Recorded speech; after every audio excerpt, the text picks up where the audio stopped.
Disnaker Pemkot Bandar Lampung meminta agar perusahaan di kota setempat mempunyai pekerja disabilitas minimal 1%.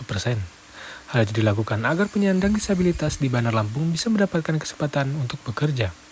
Sekretaris Disnaker Pemkot Bandar Lampung, Bahril mengatakan, pihaknya telah mengeluarkan surat edaran mengenai pekerja disabilitas ini. Ia mengaku, pihaknya telah mengeluarkan edaran tersebut setahun yang lalu ke perusahaan-perusahaan yang ada di Bandar Lampung. Setidaknya, perusahaan tersebut bisa mempekerjakan para disabilitas, baik memang keadaannya belum bekerja ataupun memang mengalami kecacatan. Diketahui, edaran tersebut dikeluarkan Disnaker Pemkot Bandar Lampung berdasarkan Undang-Undang Nomor 8 Tahun 2016, di mana perusahaan swasta wajib mempekerjakan paling sedikit 1% penyandang disabilitas dari jumlah pegawai atau pekerja.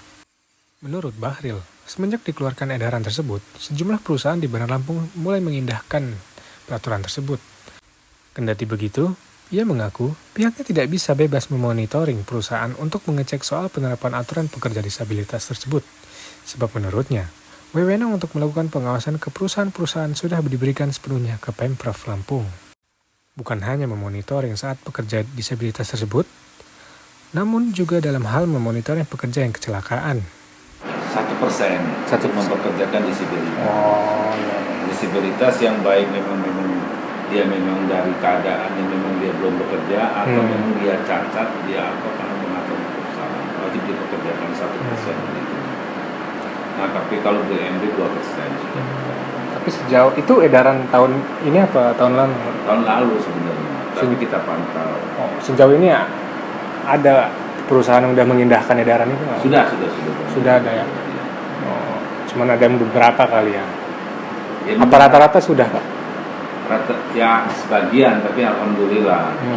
Nah kelemahan kita ini kadang-kadang kita menerapkan aturan baik dari kementerian atau dari wali kota. Semenjak tahun 2017 kadang-kadang staf saya ini mau masuk ke perusahaan mantau atau monitoring itu kita ini pihak pengawasan sudah di provinsi. Jadi kurang nggak kuat gitu. Kadang-kadang display, kadang-kadang kita geram, kadang-kadang